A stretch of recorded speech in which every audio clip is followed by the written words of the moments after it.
جب کہتے ہیں کہ کون بچائے گا پاکستان، عمران خان نہیں بچائے گا، آپ بچائیں گے پاکستان کو، آپ میرے سارے دل کے اس ملک کو آزاد کریں گے۔ عدل اور انصاف انسانوں کو آزاد کرنا ہے، انصاف کے لیے جنگ لڑیں گے تاکہ قانون کے سامنے سب ایک برابر ہو۔ آزاد قوموں کے حقوق ہوتے ہیں، عدالتیں ان کے بنیادی حقوق کی حفاظت کرتی ہیں۔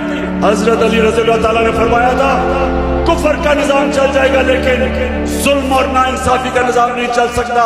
پاکستانیوں یہ نظام نہیں چل سکتا، ہم نے اس کو بدلنا ہے۔ دنیا کے سب سے عظیم لیڈر کی آمد ہے، ہم میرے وکیل نہیں ہیں، ہم وہ لوگ نہیں کہ جو بند کپڑوں میں فیصلے ہوں کہ جناب آج یہ چھوڑیں تو کل اینار مل گیا، پھر ان کو چھوڑنا گیا، پھر ان کو اینار مل گیا، اور قوم کو بھی کہیں کہ قوم